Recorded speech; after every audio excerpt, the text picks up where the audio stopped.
नमस्कार, मैं हूं आपके साथ हेमंत कुमार और अमेरिका ईरान के बीच में आखिर चल क्या रहा है, विस्तार से इस पर हम बात करेंगे आज के इस वीडियो में। तो इस वीडियो को अंत तक ज़रूर देखिए क्योंकि अभी अभी जो अपडेट आ रही है वो ये आ रही है कि ट्रंप की धमकी से नाराज़ ईरान का बयान आया है और ईरान ने अमेरिका से जो बातचीत हो रही थी उसको रोक दिया है। अब आगे क्या होगा, कईयों के मन में सवाल है, लेकिन अभी क्या हो रहा है इस पर पहले बात कर लेते हैं। ईरान ने क्या कहा है? ईरान ने कहा कि दबाव में हम बात नहीं करेंगे। अमेरिकी अधिकारियों के साथ ईरान के प्रतिनिधि मंडल ने हाथ भी नहीं मिलाया। तो दोस्तों, इससे ये साफ है कि बर्फ़ बाहर से ज़रूर पिघली है, लेकिन अंदर जो है वो रिश्तों की खटास अभी भी बरकरार है।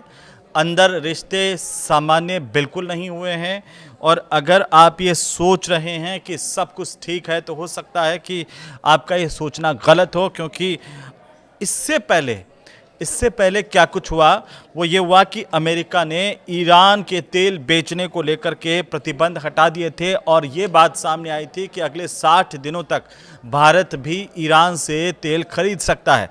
ये अच्छी बात थी, अच्छी खबर थी, हम सबकी उम्मीद जगी। लेकिन अभी क्या हो रहा है देखिए, स्विट्जरलैंड में 21 जून को ईरान और अमेरिका के बीच जो बातचीत हुई उसमें ट्रंप की धमकी की वजह से वो बातचीत खटाई में पड़ गई, अभी खत्म हो गई है। बड़ी अपडेट ये आ रही है कि ईरानी जो वार्ताकार हैं वो मोहम्मद बागेर गालिबाफ, उन्होंने कहा कि करीब 80 मिनट की बातचीत के बाद उन्हें ये पता चला, उन्होंने कहा कि मुझे ये पता चला कि ट्रंप ने हमारे राष्ट्रपति, हमारी वार्ता टीम और हमारे इलाके को लेकर के धमकी भरे बयान दिए हैं।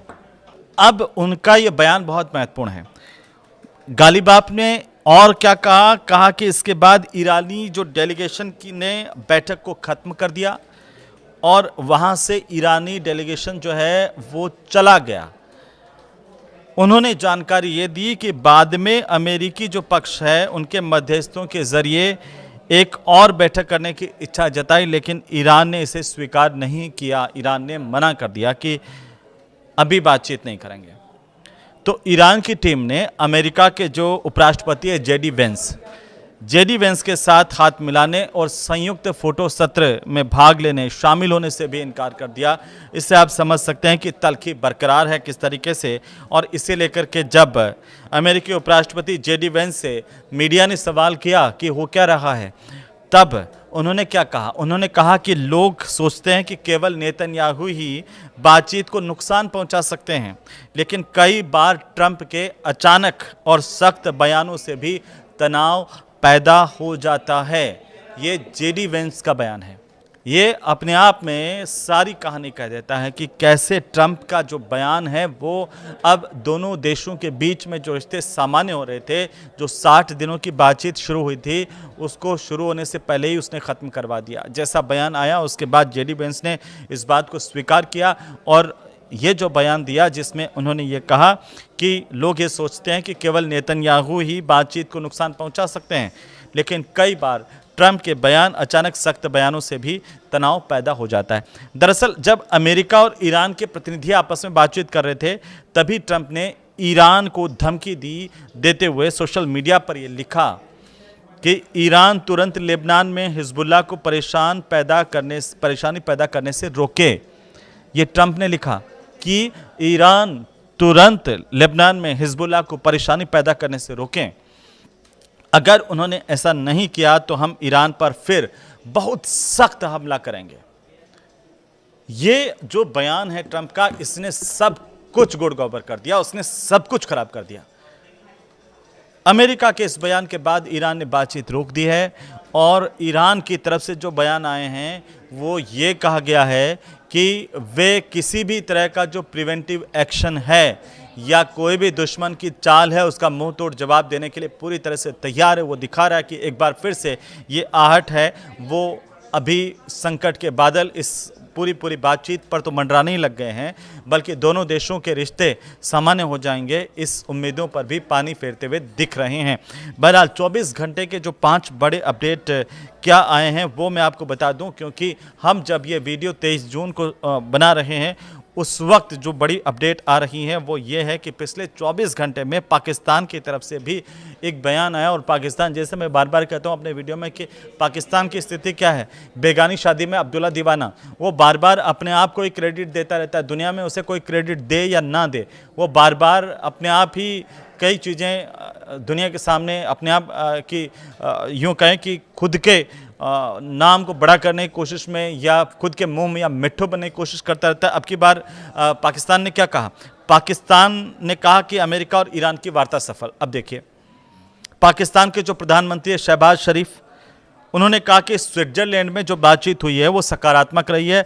दोनों पक्ष 60 दिन के भीतर अहम अंतिम समझौते की दिशा में आगे बढ़ने, हाई लेवल कमेटी को बनाने और तकनीकी स्तर की वार्ता जारी रखने पर सहमत हुए हैं। ये पाकिस्तान का बयान। और ठीक इसके बाद ये पूरा का पूरा घटनाक्रम हुआ है जब ईरान ने बातचीत करने से अभी फिलहाल मना कर दिया है। और वैसे भी ये जो पीस डील करवाई वो पाकिस्तान ने नहीं, कतर कहा जा रहा है कि कतर ने ये डील करवाई। तो पाकिस्तान को अब कुछ ना कुछ तो अपने लिए दिखाना है कि वो पहले से कह रहा था हम ऐसा कर देंगे वैसा कर देंगे, लेकिन कर नहीं पाया। और उसकी सच्चाई जब पूरी दुनिया के सामने आ गई। अभी देखिए, अभी पिछले 24 घंटे में एक और बड़ी बात हुई है, वो ये है कि अमेरिका ने ईरान को 60 दिन तेल बेचने की छूट दी है, जिसमें 60 दिनों तक भारत भी ईरान से तेल खरीद सकता है। ये जैसे मैंने शुरुआत में आपको बताया था, तो ईरानी तेल और पेट्रोकेमिकल्स जो उत्पाद हैं उनके उत्पादन की बिक्री पर 21 अगस्त तक के लिए प्रतिबंधों में ढील दी गई है अमेरिका की तरफ से। अमेरिका ने कहा कि ये जो फैसला हॉर्मुज स्ट्रेट में जहाज़ों की आवाजाही को जारी रखने और सहमति बनने के बाद लिया गया है। ईरान ने क्या कहा है? ईरान ने कहा कि बातचीत के बीच भी ईरान की सेना पूरी तरह से अलर्ट मोड पर है। और सुप्रीम नेशनल सिक्योरिटी काउंसिल जो ईरान की है उसके डिप्टी सेक्रेटरी है गदीर निजामी का ये बयान है कि अमेरिका के साथ बातचीत जारी रहने के बावजूद सेना की तैयारियों में कोई कमी नहीं की जा रही है। उन्होंने कहा कि किसी भी खतरे का जवाब देने के लिए ईरान की सेना पूरी तरह से तैयार है। अब हॉर्मुज से टैंकरों की आवाजाही बढ़ने की खबरें आपने सुनी होगी, क्योंकि जैसे जैसे बातचीत आगे बढ़ी, सहमति बनी, उसके बाद ये कहा जा रहा था कि हॉर्मुज से बड़ी तादाद में जहाज निकल रहे हैं। लेकिन अभी क्या अपडेट आ रही है? पिछले 24 घंटे में 20 लाख बैरल तेल लेकर के जो 2 टैंकर है हॉर्मुज स्ट्रेट को पार कर चुके हैं। ये टैंकर किस देश के, इसकी पुष्टि नहीं हुई है, लेकिन फिलहाल जो जानकारी है कि जहाज़ों की संख्या अभी भी युद्ध के पहले के स्तर से काफ़ी कम है। मैं आपको बता दूं, पहले युद्ध से पहले जितने जहाज़ गुजरते थे उतने जहाज़ अभी हॉर्मुज से नहीं गुजर रहे हैं। लेकिन स्विट्जरलैंड की बातचीत के बाद गालिबाफ और अराकची ओमान के लिए रवाना हुए हैं।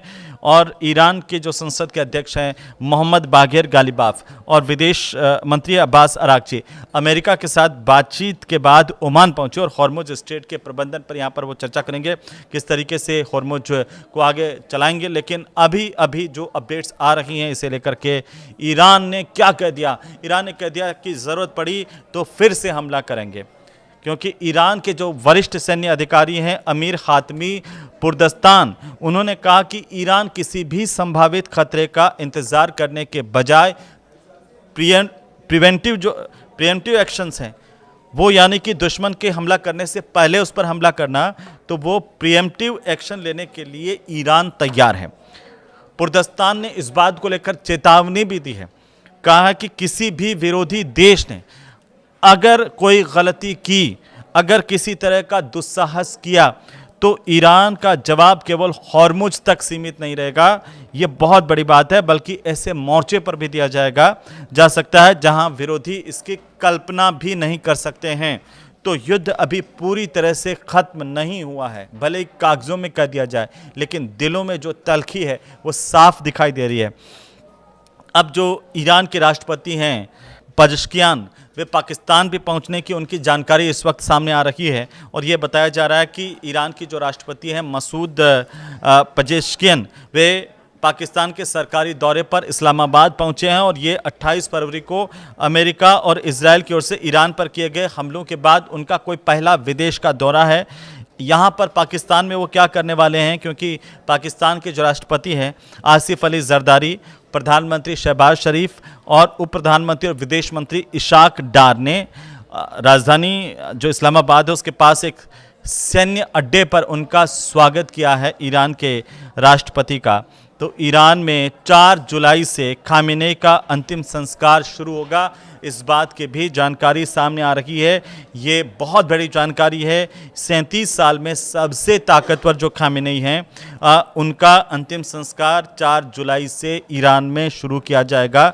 जो ईरान के सर्वोच्च लीडर हैं अली खामेनेई, उनका अंतिम संस्कार समारोह 4 जुलाई से शुरू होगा। अंतिम संस्कार समिति की बनाई गई है बाकायदा, उसके प्रवक्ता की तरफ से बयान जारी किया गया है। कहा कि इससे जुड़ी जो तैयारियां हैं वो कई बार पूरी कर ली गई हैं, लेकिन युद्ध की वजह से समारोह को बार बार स्थगित करना पड़ा था और अब इन्होंने ये तारीख नई दी है जिसमें ये बताया गया कि 8 जुलाई को इराक के जो पवित्र शहर है नजफ और करबला में भी अलग अलग श्रद्धांजलि समारोह इसे लेकर आयोजित होंगे। ईरान और पूरे के पूरे शिया मुस्लिम समुदाय में खामेनेई का बड़ा एक धार्मिक और राजनीतिक प्रभाव माना जाता है और यही वजह है कि उनके अंतिम संस्कार श्रद्धांजलि कार्यक्रम में बड़ी संख्या में लोग शामिल होने वाले हैं। आपको ये वीडियो कैसा लगा? क्या आप मानते हैं कि ये अब की बार जिस तरीके से ट्रंप का बयान आया है सब कुछ खराब कर दिया है और अब कहीं ना कहीं वापस युद्ध की आहट मंडराने लगी है मिडिल ईस्ट में? इसे लेकर आप क्या सोच रहे हैं ज़रा कमेंट करके हमें बताइए। ये वीडियो आपको अच्छा लगे तो ज़रूर से शेयर कीजिए। नमस्कार।